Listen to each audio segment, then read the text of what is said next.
Apocalipse 2, dos versos 1 a 7, assim diz a palavra de Deus.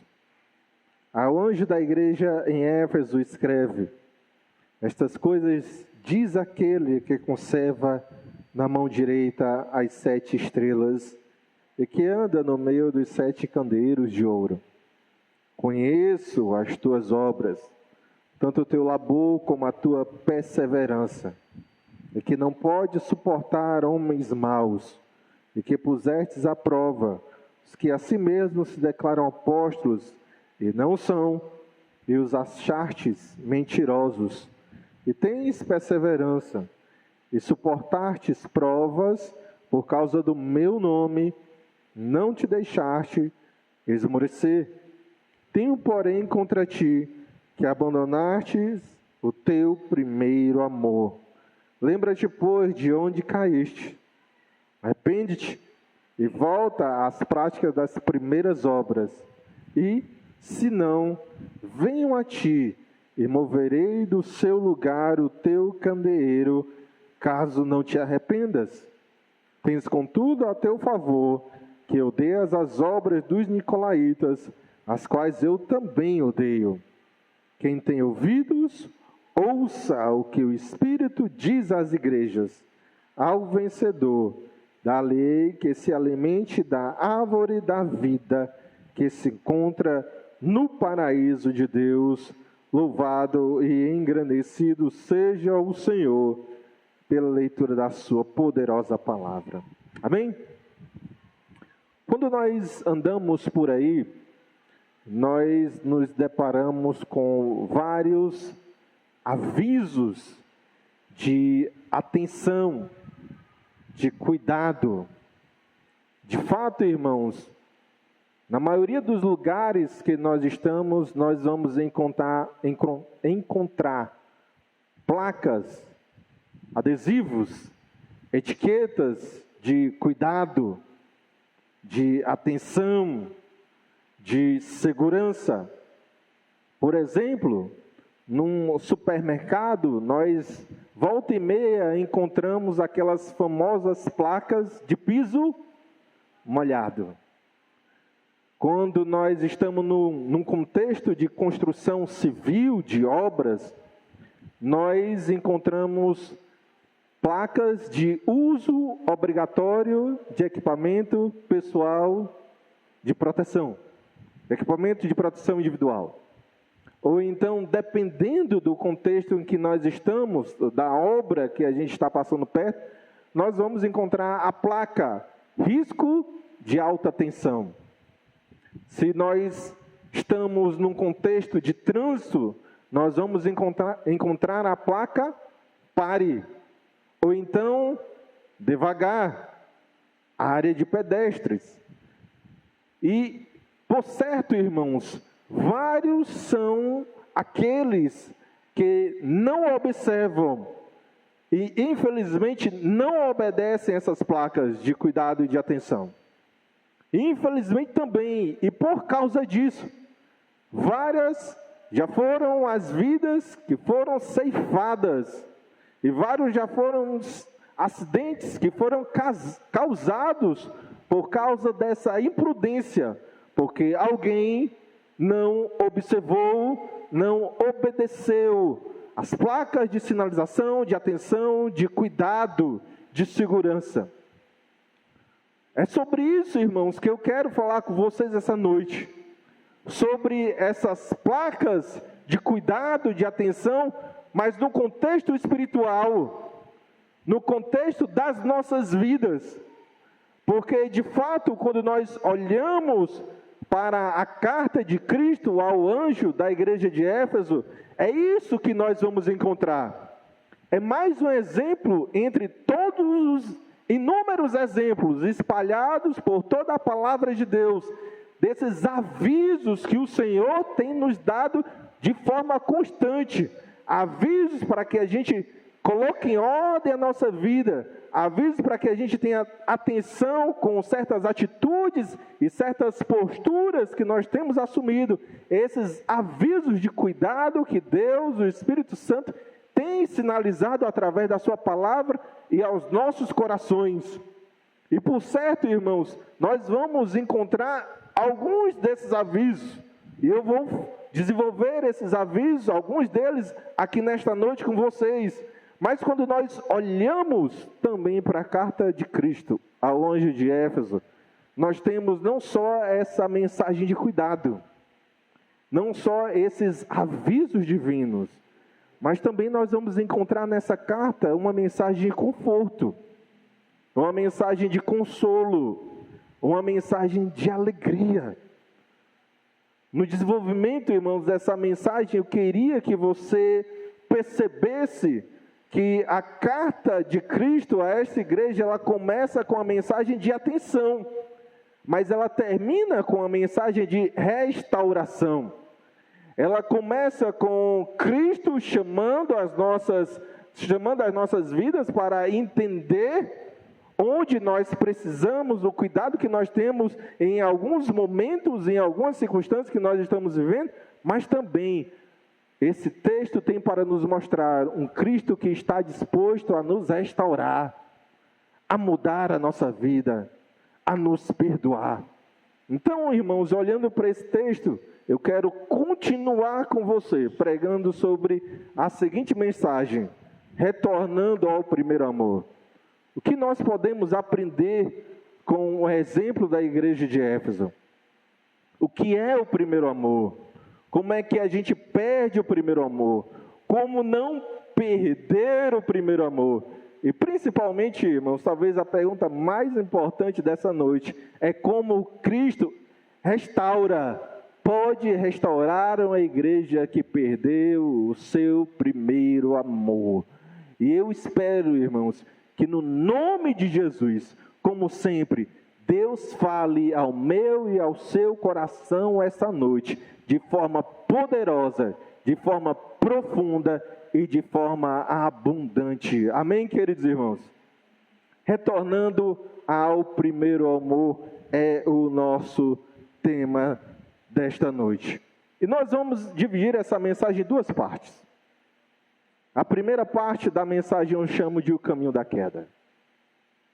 E o caminho da queda, irmãos, nós encontramos aí nos versículos 4 e o início do versículo 5.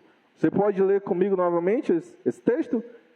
Versículo 4 e início do versículo 5. Assim é a palavra do Senhor. Tenho, porém, contra ti, que abandonaste o teu primeiro amor. Lembra-te, pois, de onde caíste. A pergunta, irmãos, é a seguinte: quem perde o primeiro amor?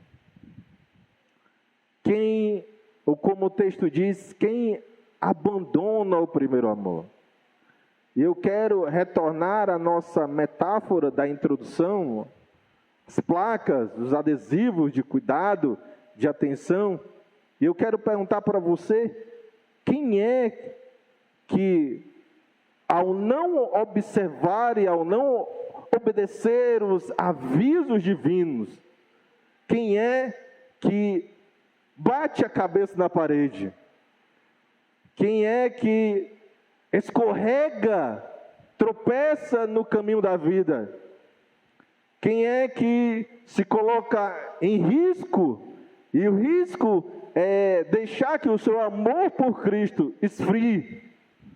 Como é que alguém, irmãos, se torna suscetível a uma circunstância tão trágica, que é para mim e para você, nos distanciarmos de Deus ao ponto de Cristo olhar para nós e dizer: você perdeu o seu primeiro amor. E aqui, irmãos, olhando para a experiência de Éfeso, e eu quero que você preste atenção nisso, olhando para a experiência de Éfeso, nós vamos encontrar 3 placas de cuidado, 3 placas de avisos, onde Cristo nos dá, para que a gente não permita sair dos caminhos do Senhor, abandonar a Cristo, abandonar o seu primeiro amor, o nosso primeiro amor. E eu quero, irmão, desenvolver isso com você. Primeira placa do cuidado de Deus: cuidado com o comodismo. Cuidado com o comodismo. E eu poderia também escrever nessa placa: não abaixe a guarda. Não abaixe a guarda. Eu preciso que você entenda isso. Quem era a igreja de Éfeso? A igreja de Éfeso foi fundada no final da segunda viagem missionária do apóstolo Paulo. Simplesmente o apóstolo Paulo, Cristo, através do apóstolo Paulo, foi quem fundou aquela igreja. Isso no início dos anos 50. Quando o livro de Apocalipse foi escrito, ele foi escrito em meados dos anos 90. Então se passaram aí aproximadamente 40 anos entre a fundação daquela igreja e a escrita do livro de Apocalipse. Vocês entenderam isso? Amém? No início do culto a gente leu Efésios capítulo 1 e nós vemos duas das qualidades daquela igreja. Era uma igreja que tinha fé, e era uma igreja que tinha amor. Era uma igreja, irmãos, que foi fundada na fé, foi fundada no amor, ao ponto de Paulo elogiar essas duas qualidades naquela comunidade, no meio daqueles irmãos. Como nós temos desenvolvido tão bem nesses 2 últimos domingos, aquela igreja, a igreja de Éfeso, era uma igreja muito boa. Era passado, tá? Era uma igreja muito boa. 6 qualidades. Era uma igreja que pensava corretamente. Porque falsa doutrina, falso ensino, falsos apóstolos e nicolaítas não tinham espaço naquela igreja. Era uma igreja que agia corretamente, porque era uma igreja de agenda cheia, e era uma igreja não só de agenda cheia, mas também se dedicava à obra que Deus tinha colocado nas mãos deles, porque eles tinham labor. Além de pensar corretamente, além de agir corretamente, eles reagiam corretamente em face das adversidades, porque as adversidades vinham, as perseguições vinham, mas eles permaneciam perseverantes e não esmoreciam. Essa era a igreja de Éfeso. E a pergunta, irmãos, é como é que uma igreja dessas pode abandonar o primeiro amor? Não obstante, irmãos, a todas essas qualidades que eu citei para vocês, eu preciso acrescentar que aquela igreja, após a saída do apóstolo Paulo, que lá ficou durante 3 anos, a igreja em que Paulo mais trabalhou, mais se dedicou, mais se demorou, veio um outro pastor. E esse outro pastor, irmãos, está na linha, está na classe de um dos melhores pastores com o qual o Espírito Santo presenteou a história da igreja, o jovem pastor Timóteo, um filho da fé de Paulo, e alguém que foi ensinado pelo próprio apóstolo. Então eles tiveram como pastor Paulo, tiveram como pastor Timóteo, e para completar, irmãos, a lista de pastores que Deus deu àquela igreja, ela finalmente teve o privilégio de receber como seu pastor o apóstolo João.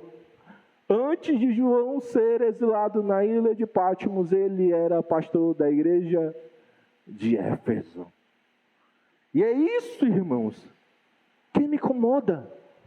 O que foi que aconteceu com aquela igreja? Que eles perderam o primeiro amor. Ouça isso. Ninguém perde o primeiro amor da noite para o dia. Da fundação daquela igreja à escrita de Apocalipse, 40 anos. Ninguém perde o primeiro amor da noite para o dia.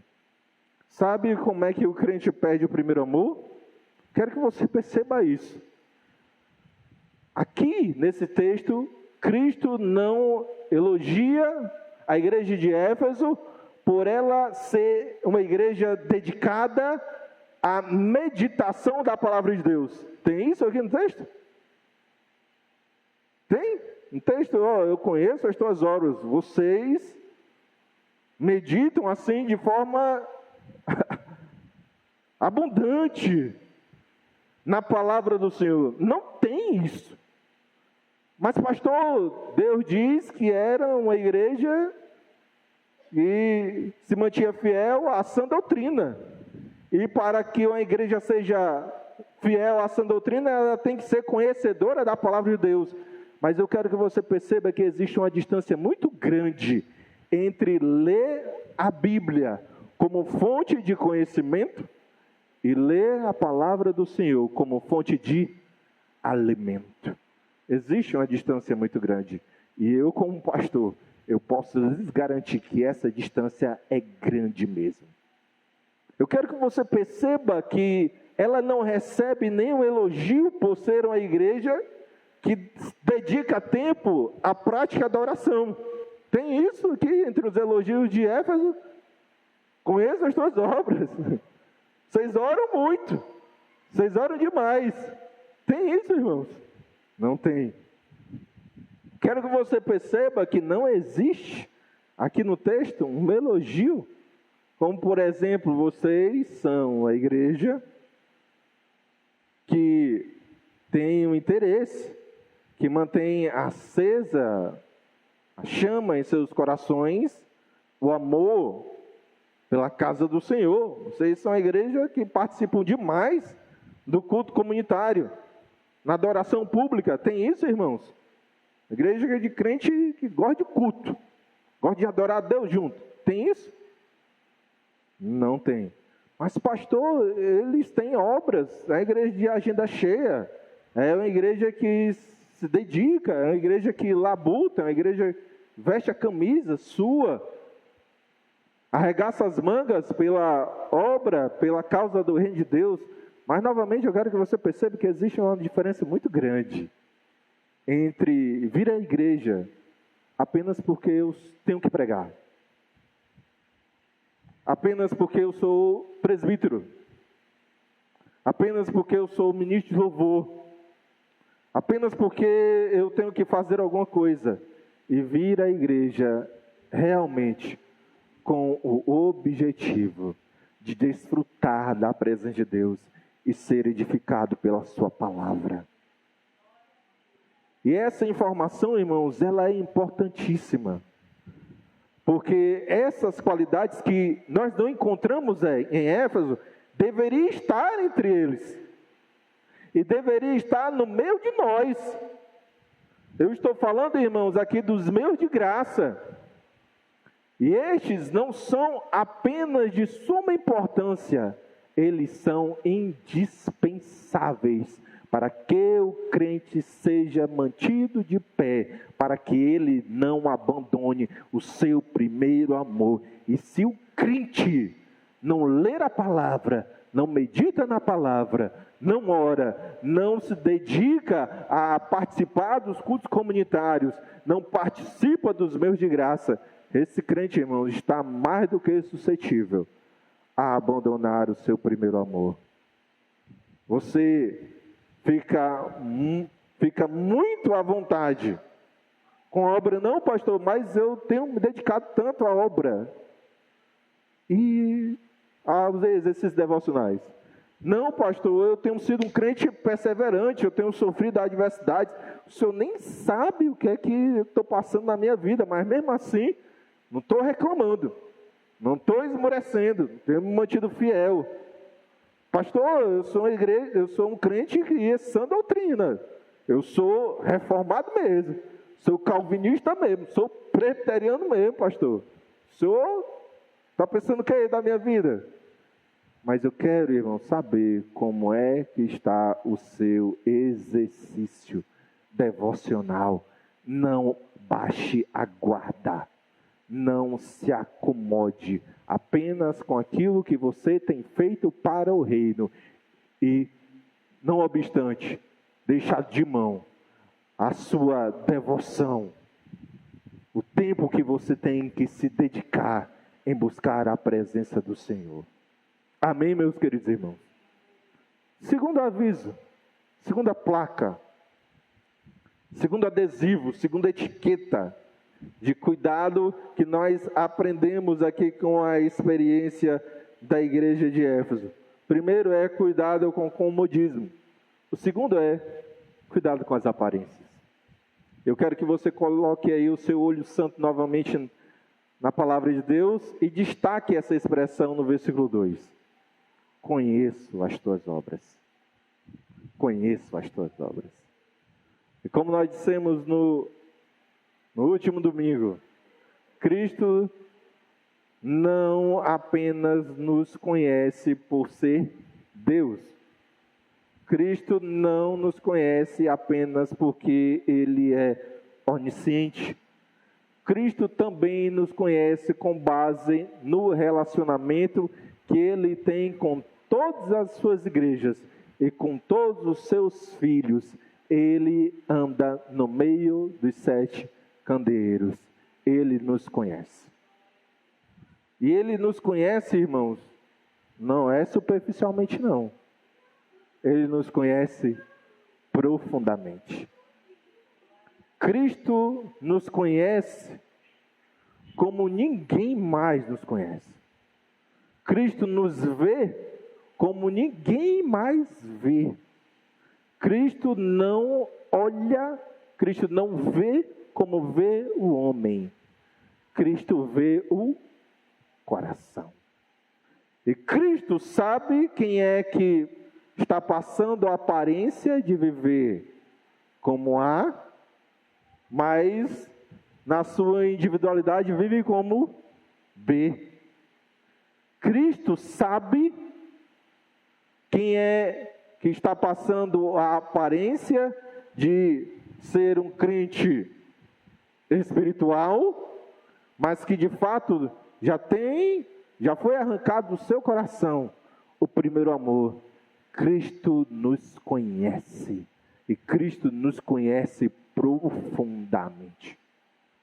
Pode até ser que para a maioria das pessoas, a igreja de Éfeso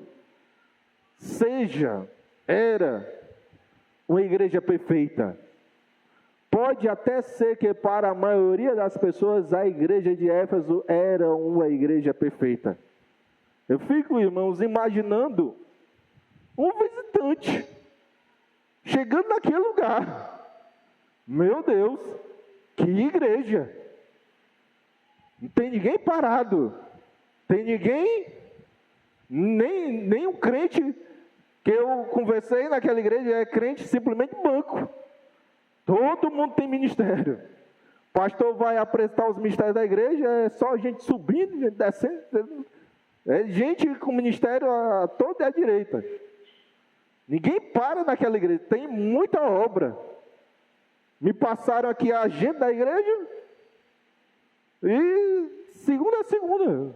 Gente aqui é ministério toda hora. Eu estou até em dúvida qual é o ministério que eu vou aqui participar nessa igreja. Tem para todos os gostos. Meu Deus, que mensagem! Pastor pregou a Bíblia da forma como deveria ser. Pregou biblicamente, fiel à sã doutrina. Meu Deus, que igreja assim vigorosa. Uma igreja que, apesar, e lá eles vivem de fato muitas provações, Domiciano aí apertando todo mundo, tem crente que perdeu comércio, perdeu trabalho, perdeu casa, perdeu a liberdade, mas não tem ninguém reclamando. O pastor deles foi preso, está exilado em Pátio, mas eu não vi nenhum crente murmurando. Meu Deus, que igreja perfeita, vou me congregar aqui. Pode ser, irmãos, que a maioria dos pastores que existem, e por que não dizer, quase todos os pastores que existem, seriam ou ficariam muito à vontade, teriam bastante desejo de pastorear uma igreja como essa. Uma igreja que está o tempo todo. Tem crente na igreja, tem crente trabalhando, se o pastor ligar para o irmão tem um ministério, está cuidando de outro, e tal, o pastor não trabalha sozinho. Pode até ser que para os pastores que existem hoje, irmãos, a igreja de Éfeso seria uma igreja assim perfeita. Pode ser, escute isso, que os membros daquela igreja estivessem muito à vontade, pensando que estava tudo ok. Pensando que estava tudo ok. Não, problema em Éfeso? Que história. A gente conversa, homem. Tem problema nessa igreja, não. Uma igreja que é fiel à sã doutrina, uma igreja que tem escola dominical, uma igreja que tem congresso para falar só temas sobre a sã doutrina, não tem problema. Nosso meio não. Pode ser que eles, ou a maioria deles, estivesse achando que estava tudo ok, porque apesar das adversidades do deserto e vales espirituais, estava todo mundo ali, alegre, contente e servindo a Deus.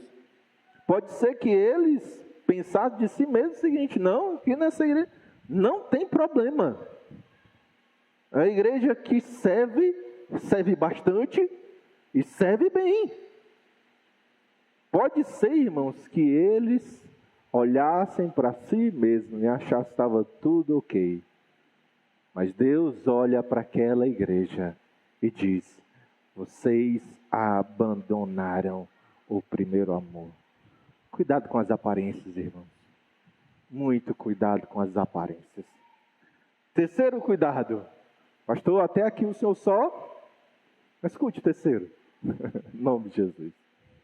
O primeiro é cuidado com o comodismo. O segundo é cuidado com as aparências. O terceiro cuidado, irmãos, a terceira placa que nós devemos ter, que está diante de nós através da experiência da igreja de Éfeso, é o seguinte: cuidado com a sua performance. Eu preciso que você entenda isso. Cuidado com a sua performance. A igreja de Éfeso era uma igreja que trabalhava muito, bastante. Mas escute isso: performance não é igual a amor. Performance não é igual a amor. Eu posso até concordar com você quando você diz que um crente que dedica 100% a sua agenda à obra do Senhor está suscetível à queda. É verdade, irmão, está suscetível à queda. Mas quem não trabalha não está em melhor situação não, viu? E até o final do culto eu quero mostrar isso para vocês. Mas eu quero que você escute isso. A performance, a obra, o serviço podem nascer de um coração que não ama mais a Deus. Prove, pastor. Está provado. A obra, o serviço, a performance podem nascer de um coração que não ama mais a Deus. O ideal é que as duas coisas estejam casadas. O ideal é que as duas coisas estejam unidas. Mas performance e amor são duas coisas completamente diferentes. E podem, no caso da performance, ela pode andar desassociada do amor. Então, meu querido irmão, muito cuidado com a sua performance.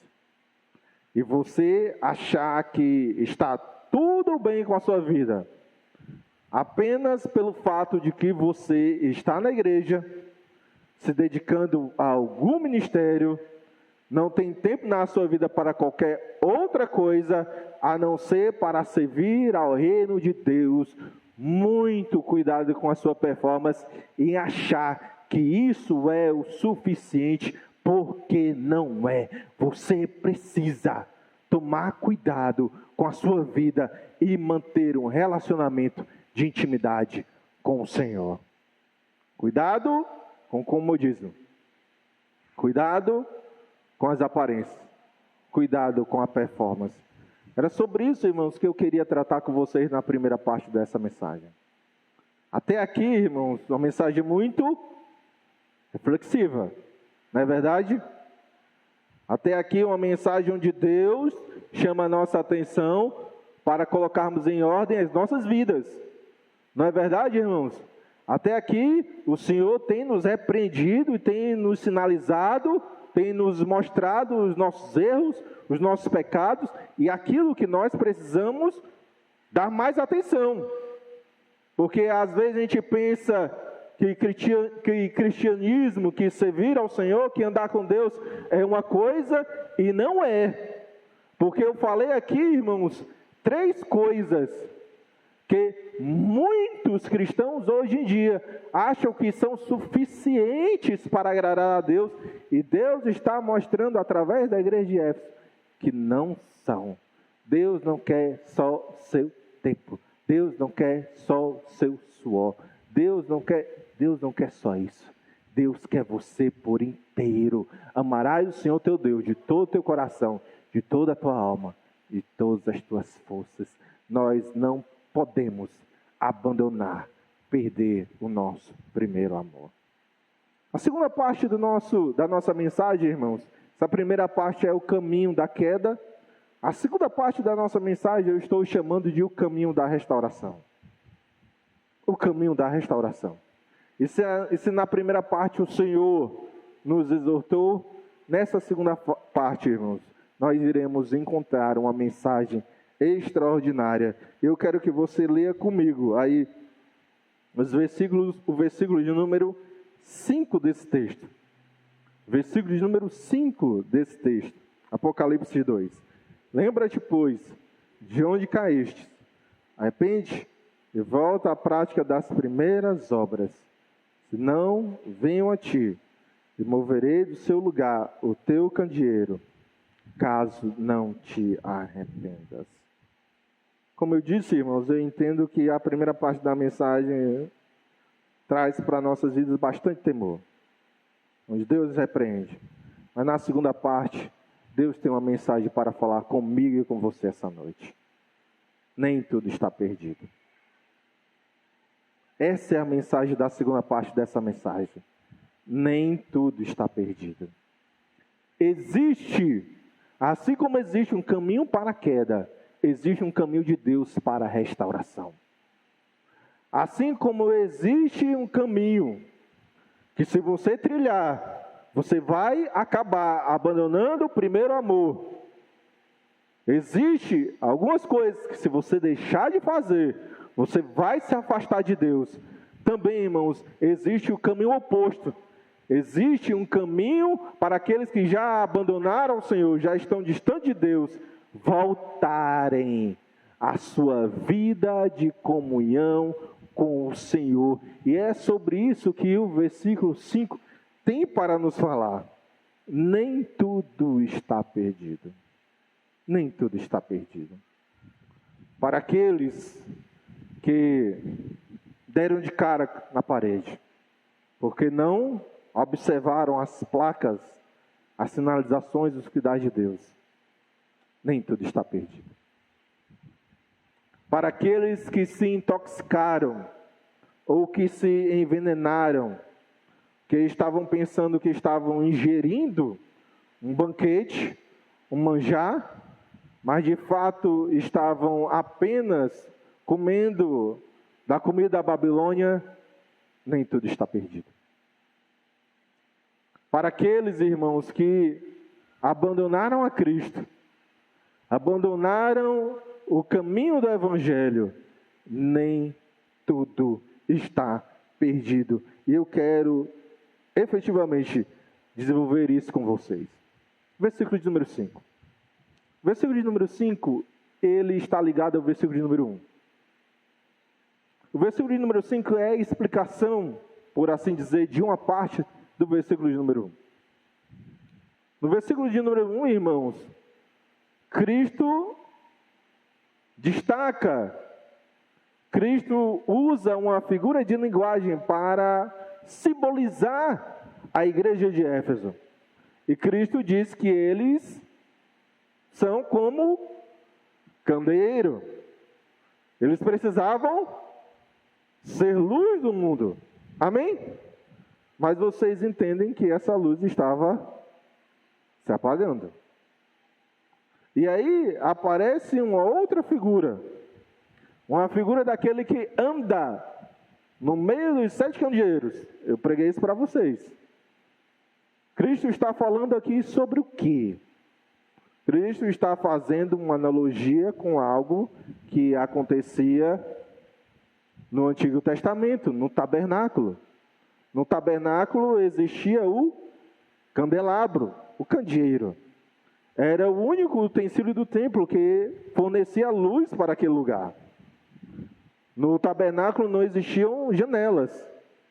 Nem mesmo a luz do sol, irmãos, conseguia penetrar naquele ambiente devido às camadas que cobriam o tabernáculo.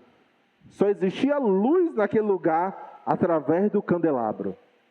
Só que este era um utensílio que precisava de constante manutenção. E de fato, irmãos, vinham os sacerdotes, em determinado período, limpavam, tiravam do candelabro a fumaça, tiravam do candelabro as cinzas, retiravam do candelabro o pavio que estava queimado e trocava por pavios novos. Era isso que o sacerdote fazia. E Cristo disse no versículo número 1 que ele é o sacerdote da igreja. E ele está presente na igreja exatamente para essa função. Eu sou o sacerdote de vocês. É isso que Jesus falou lá no versículo número 1. E de fato, o escritor de Hebreus diz que Jesus é o nosso sumo sacerdote. E como nosso sacerdote, Deus nos limpa. Deus, Cristo Jesus, retira de nós a fumaça que nós acumulamos no decorrer do caminho. Cristo retira de nós as cinzas que nós temos acumulado em nossos corações. Cristo retira de nós, irmãos, o pavio que está queimado e troca por pavios novos. Cristo, irmãos, e essa é a mensagem que eu quero compartilhar com você. Ele pode limpar, renovar, restaurar o meu e o seu coração. Ele é o nosso sumo sacerdote e ele pode fazer com que o candeeiro das nossas vidas seja reaceso novamente e brilhe mais uma vez para a honra e para a glória do Senhor. E ele está aqui. Ele anda no meio dos 7 candeeiros. Aí entra o versículo número 5. Porque o versículo número 5 é explicando como é que o sacerdote, o nosso sacerdote, Cristo Jesus, limpa as nossas vidas. E no versículo 5, você percebe isso, existem 3 ordens desse sacerdote que nos limpa. Ele nos limpa exatamente assim, como está especificado nesse versículo. Através dessas 3 ordens. E eu quero compartilhar com vocês nesse momento, falando sobre essas 3 ordens do Senhor. Se nós queremos trilhar o caminho da restauração, que está disponível, porque o nosso sacerdote está no nosso meio para nos limpar. Para aqueles que querem trilhar o caminho da restauração, 3 ordens. Primeira ordem: lembra-te, pois, de onde caíste. Lembra-te, pois, de onde caíste. O filho pródigo lembrou. Você lembra do texto de Lucas 15? O filho pródigo lembrou. O filho pródigo lembrou da casa do pai. O filho pródigo lembrou que ele já possuía na casa do pai a alegria que ele foi buscar fora. O filho pródigo lembrou que na casa do pai ele já possuía, ele já desfrutava dos prazeres, da segurança, da providência que ele foi buscar fora. O filho pródigo lembrou que até os servos do pai vivem melhor do que aqueles que se consideram livres porém são escravos do mundo e do pecado. O filho pródigo lembrou, como utilizou o escritor Lucas, ele caiu em si. Nós precisamos, irmãos, cair em si. Nos lembrar de onde nós caímos. Nos lembrar como era prazeroso estar na presença de Deus e desfrutando da intimidade com o seu Espírito Santo.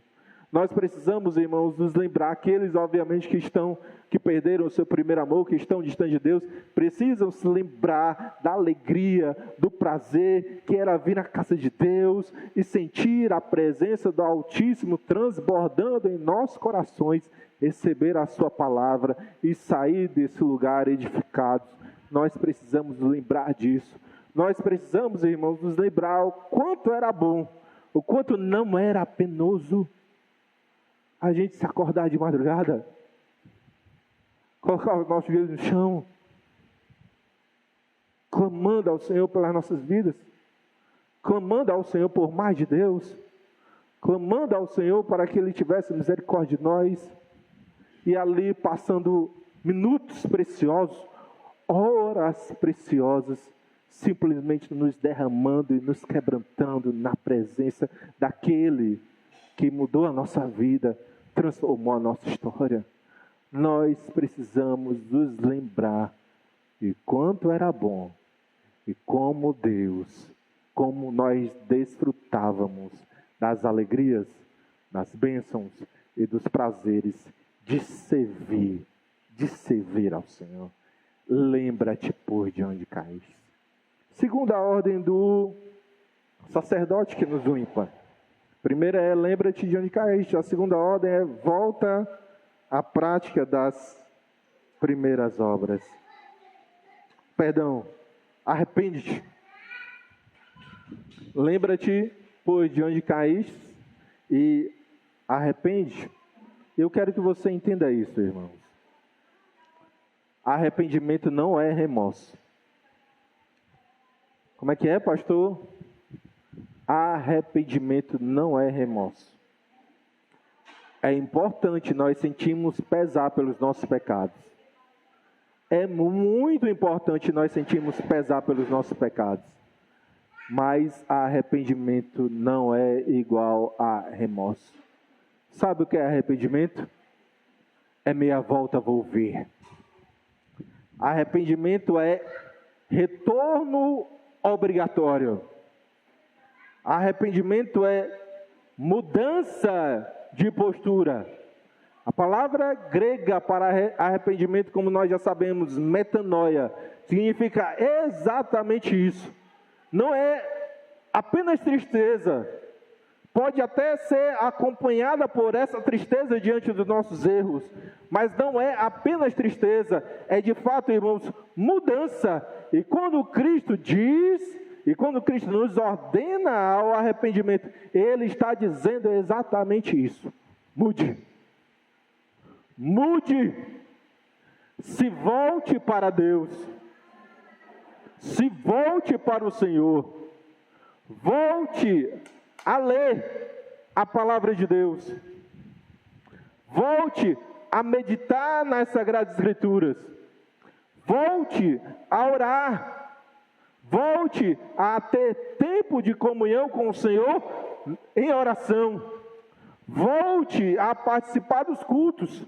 Ou volte a participar dos cultos com o sentimento certo, que é desfrutar da presença de Deus. Volte. Volte-se para Deus. Se arrependa.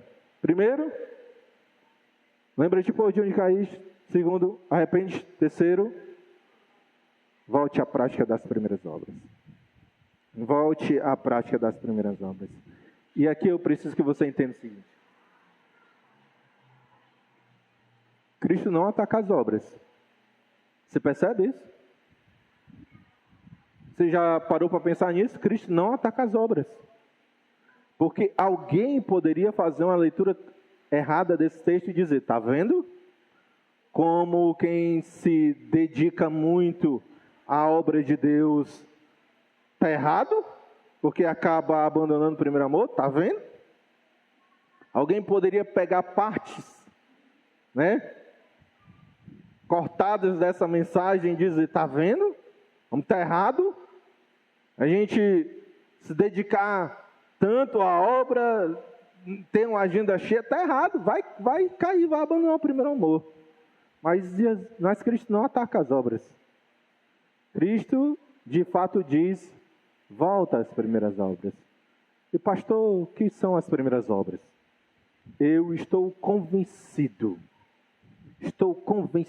pela experiência, pelo exemplo da igreja de Éfeso, que as primeiras obras são as mesmas obras que eles já estão fazendo. As mesmas. É eles continuarem perseverantes, apesar das provações, é eles continuarem se dedicando ao reino do Senhor, tendo obra, tendo trabalho e labutando, suando, vestindo de fato a camisa, é eles continuarem, irmãos, tendo e se dedicarem, sendo fiéis, melhor dizendo, à sã doutrina, só que com um detalhe a mais, pelos motivos certos. Estas são as primeiras obras. É você, igreja de Éfeso, que faz tanto, que é perseverante, que é fiel à doutrina do Senhor, continuar fazendo aquilo que você já faz, mas agora pelo motivo certo. Qual é o motivo certo, pastor? Para a glória de Deus. Não mais pela performance, não mais baseado na aparência, mas tão simplesmente para a glória de Deus. Estas são as primeiras obras. E de fato, irmãos, é desse ponto que a gente caiu. Quando a gente parou de olhar e buscar a glória do Senhor e começou a dar importância às outras coisas. Foi aí que a gente caiu. E a gente precisa voltar a essas obras. Se dedicar à obra de Deus, objetivando a glória do Senhor. Boas obras, irmãos, não são apenas aquelas que são feitas com dedicação. Boas obras nascem de um coração que lê a palavra, medita na palavra e transformado por essa meditação na palavra, começa a agir corretamente e fazer as coisas pelos motivos certos. Boas obras são aquelas, meus amados irmãos, que nascem do coração daqueles que oram. E alimentados por Deus, e mais cheios do Senhor, e inundados pela presença de Deus por esse momento de oração, eles se levantam e vão viver diante do mundo, de forma a glorificar o seu Criador. Essas são as primeiras obras. As primeiras obras, irmãos, nascem do coração daqueles que amam, que cantam assim como o salmista, quão amáveis são os teus tabernáculos, Senhor dos exércitos, a minha alma suspira e desfalece pelos teus átrios. Aqueles que amam a casa de Deus, não se afastam dos cultos comunitários, mas que vêm para esse lugar impactados pelo mover de Deus em seus corações, através dos cultos, e alimentados por sua palavra. Sai daqui e vão viver no mundo, de modo a glorificar ao Senhor. Estas são as primeiras obras. Vocês entenderam isso, amém? É para isso que nós precisamos voltar. É assim que nós devemos viver.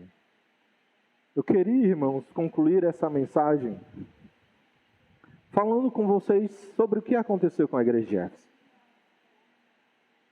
Pastor, Cristo deu um diagnóstico para aquela igreja.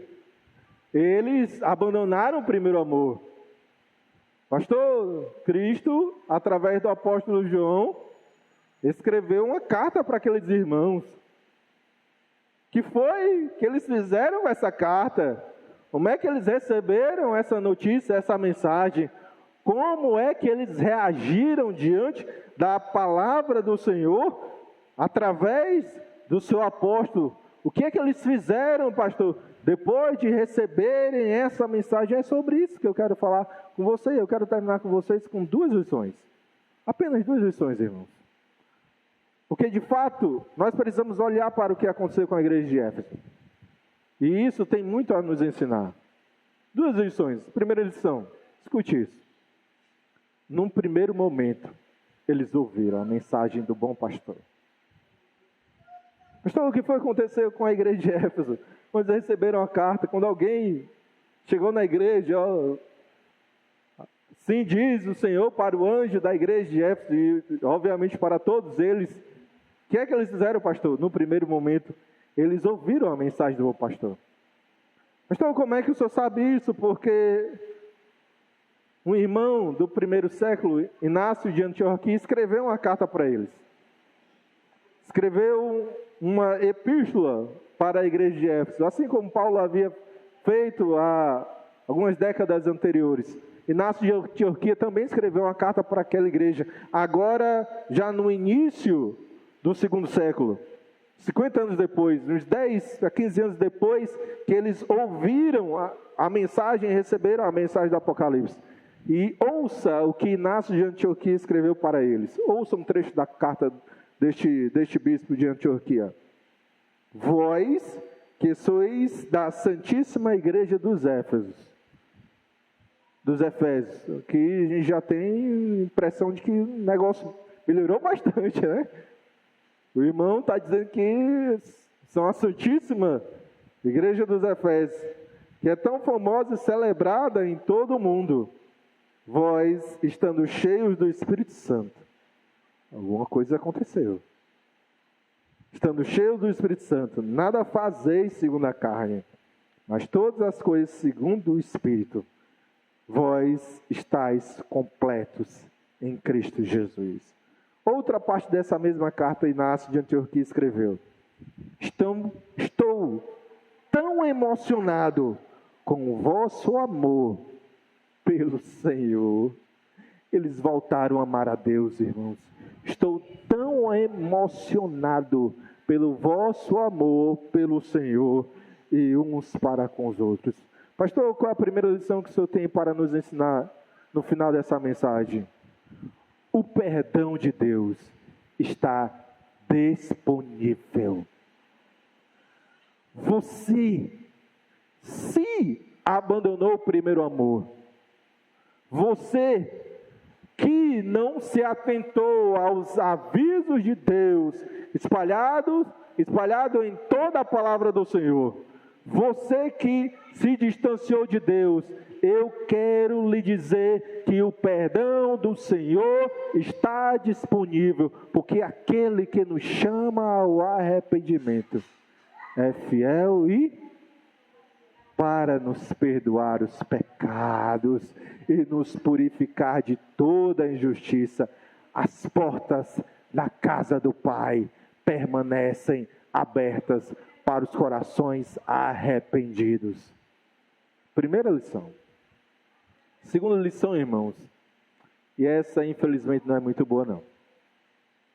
Nós pregadores geralmente deixamos a coisa boa para o final. Não é verdade? Pode prestar atenção nas mensagens. Geralmente os pastores deixam a coisa boa para o final. Felizmente, irmãos, com a igreja de Éfeso não é possível deixar a coisa boa para o final. Eu bem que queria também. Mas infelizmente, no caso de Éfeso não é possível. Sabe por quê?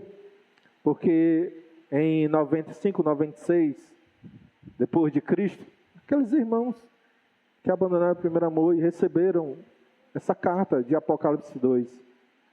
Aqueles irmãos que se converteram e eles voltaram a amar a Deus, voltaram a ser cheios do Espírito Santo, voltaram a viver para a glória de Deus, mas o tempo se passou, irmãos. O tempo se passou. E a próxima geração não ouviu, não prestou atenção à mensagem de Deus. de tal forma que hoje não existe mais a igreja de Éfeso. Aquilo que Deus falou aí no versículo de número 5, Ele cumpriu. Se não, venho a ti, moverei do seu lugar o teu candeeiro, se não te arrependeres. Essa ameaça do Senhor, irmão, se cumpriu. Hoje não existe mais a igreja de Éfeso. E a mensagem que eu tenho para dizer para você, meu querido irmão, é que você precisa estar sempre atento aos avisos do Senhor. Sempre. Você não precisou do seu Salvador apenas no dia em que Deus te salvou. Você precisou do seu Salvador não apenas no dia em que Cristo tirou dos seus olhos as escamas espirituais. Você precisou do seu Salvador não apenas no dia que Deus quebrou o seu coração de pedra. Você precisa do seu Salvador todos os dias, todos os instantes, a cada momento. Nunca se afaste do seu Salvador.